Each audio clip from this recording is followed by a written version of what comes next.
Welcome to the day one of our Fearless Flow 3-day Seascape challenge. Today we will be painting a gradient sky.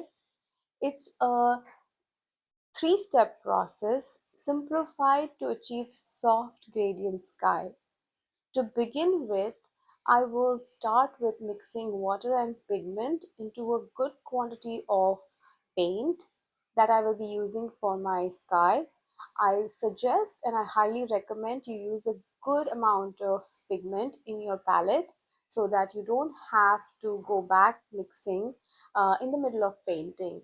This step is very important in the process of achieving a gradient smooth sky because you want to maintain the proportion of water and pigment throughout the painting of your background. This is a very important step and I cannot stress enough on the importance because this will decide how smooth your background is and there are no blooms, cauliflowers or puddles in your painting. So that is one important thing that I would begin with. Second thing is, if you want it to be gradient, I would also highly recommend having a tilt on your paper. Having a tilt allows the water to flow and you use the gravity to your advantage rather than working your brush to move the water and the pigment through the paper. So tilting the paper is also a very important step which I believe helps me achieve the gradients faster. The third thing that I would suggest is using like we mentioned in our supplies list, using a good quality cold press watercolor paper that will allow you to work all your steps seamlessly and smoothly. So let's dive right in. So let's dive right in. Today we'll be painting this gradient background. So for this, my first step, like I mentioned, is mixing paint and pigment and water. So let's get started with it. Also, if you this is your day one and you're beginning your artwork, I would highly recommend you use a 5 by 7 or a 4 by 6 size of paper. Do not start big. Even if you're wanting to paint this again on a bigger sheet of paper, which is okay, but I highly recommend starting small so that you pick your mistakes, you understand the process, you understand the techniques before you dive into a bigger paper, because those techniques that you flawlessly mastered transfer onto a bigger paper much easier. Plus, these are not the supplies you will be using for a bigger paper. So I highly recommend going in with a smaller size. I think this is 5 by 8 if I'm not wrong, or a 4 by 8. So you could go with this size, or 5 by 7 is perfect size in my opinion. So go with a size that you're comfortable with and not something that is too big to handle. And let's get started. I'm going to tilt my board like I mentioned in the introduction. So I have that seashell which I'm going to tuck it under my board to give me the tilt.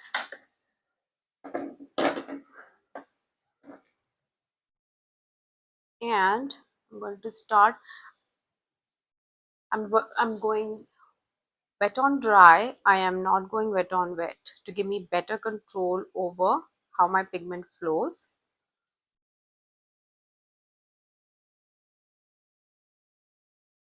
So when you have these gaps, don't worry, you can go back in, and while the paper is wet, you can go and paint over it. Now for the next step, you have to go back in the puddle of the paint that you've created, dip it in the water, take out the excess water, and then go back in. You're basically releasing a little pigment and adding a little water. Go back. Now you will not go back in the pigment and just keep releasing the pigment.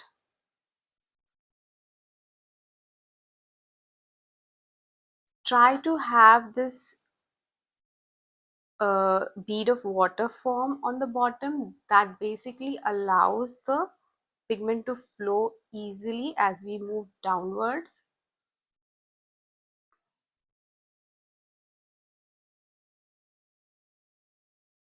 Do not get rid of the bead.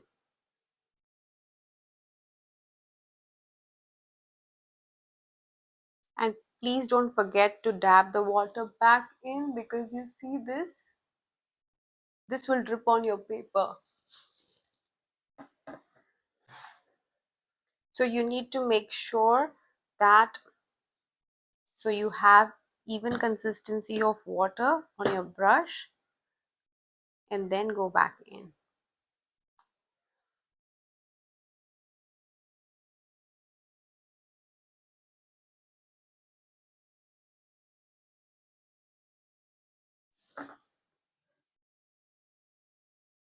The water that you have on the paper should be in your control, and not that you are not able to help it flow. So the key to this gradient sky is water control. Forming puddles in a painting is basically not knowing how to control water, which can be easily mastered by using these techniques. So we have our gradient sky, and that's the lesson for day one. So let's recap. First, you have your paper taped onto the board. You give it a good tilt before you go in. Second, have enough pigment and paint water mixed into your palette so that you have a good puddle of paint mixed before you dive in. Third, you're going to paint wet on dry, and then you're going to slowly move down with not taking any more pigment, but adding water to your brush and dabbing the excess out and helping the water flow down with the help of the bead of water. So yeah, that's as simple as that, and see you in the day two.